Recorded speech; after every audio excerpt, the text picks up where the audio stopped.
Hey book lovers, want to hear a story?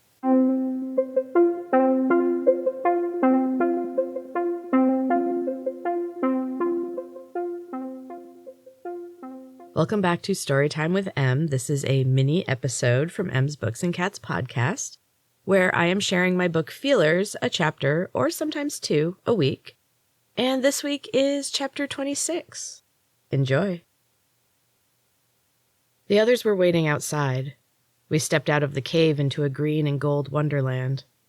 The leaves were bright and formed a beautiful canopy overhead. Brilliant spots of sunlight slipped between the leaves and speckled the ground. People sat in small groups amidst the tree branches. They watched us with quiet, solemn faces. Sand stopped us, and we stood facing a sea of staring eyes. Kaya dropped from a nearby tree and met Gwen. They spoke quietly, and Kaya turned and moved quickly into the trees. There was a rustle as a handful of people dropped from their branches and followed her down a path that cut through the trees. Gwen held up her hands and addressed the crowd.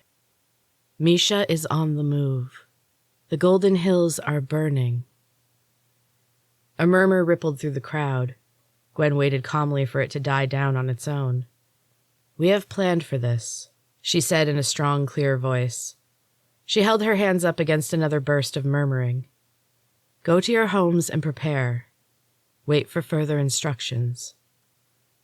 With another burst of sound, the loudest one yet, the people vanished into the camouflaged homes high in the trees. Gwen watched them with her hands on her hips. When the last person disappeared from view, she dropped her hands, and the calm, confident expression on her face wavered.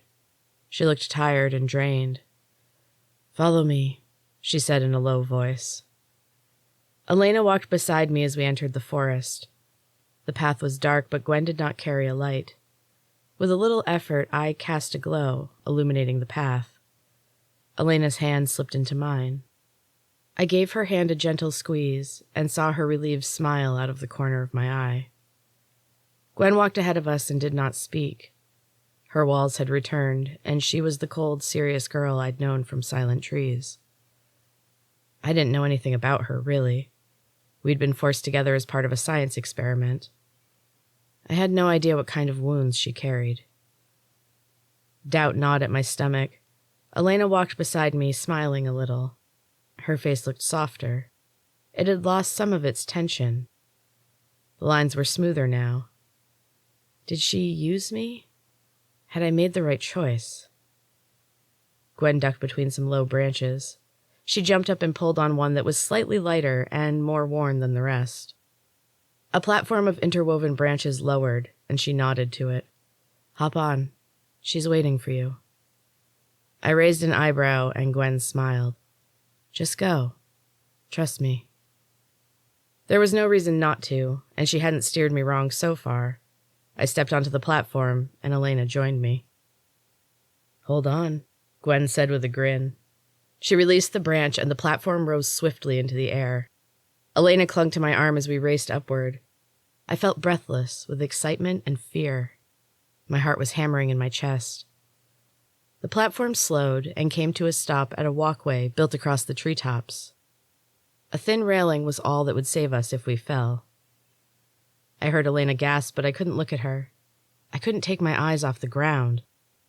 It was a long way down. Gwen was a small speck amidst the other greens and golds of the forest. Hesta? Elena sounded worried. I gripped the thin railing and shuffled forward. I could feel the slight shift as Elena stepped onto the planks behind me. Progress was slow. I couldn't make myself move any faster, and Elena didn't try to hurry me. A network of planks connected the trees, and at each junction was a small hut. Each was painted in different bright colors and patterns. The one closest to us was painted deep purple, with 3 light blue circles that looked very familiar. I stepped onto the blue and silver platform, and I felt her energy.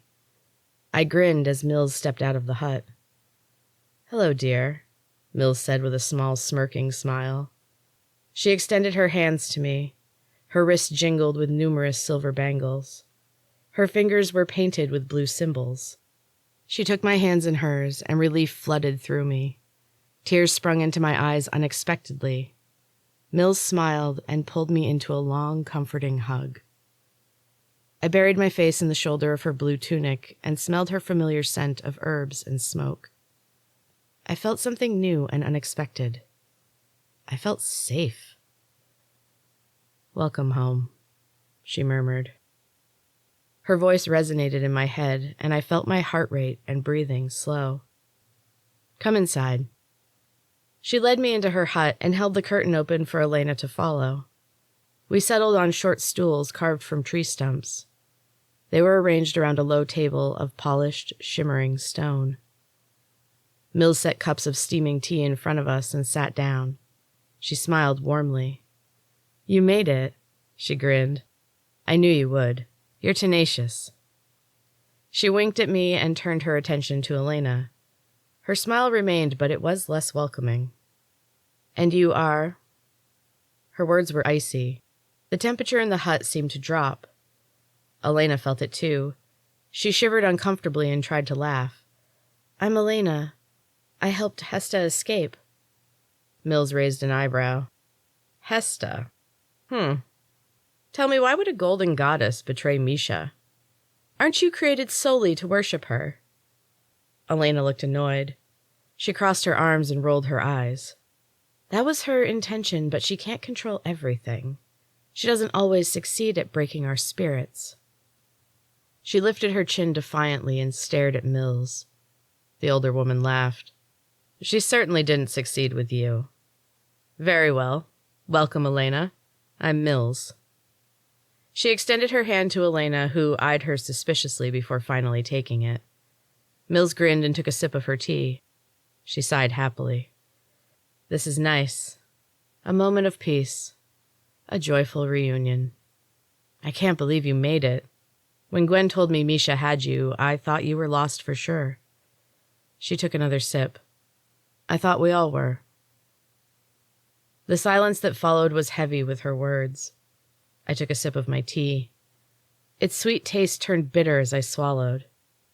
Elena made a face as she drank from her cup. "Tell me what's going on, Mills. No more mysteries." She nodded but didn't speak immediately. She took a deep breath and let it out slowly. "Well, let's see. There's a lot to cover, and we have little time. Things have been set in motion. By you." She nodded like she had expected it. Maybe it was meant to happen this way. Your arrival in the Golden Hills brought the three factions together in the same place. A powerful place. The final battle has begun. What does that mean? I slammed the cup down on the table too hard.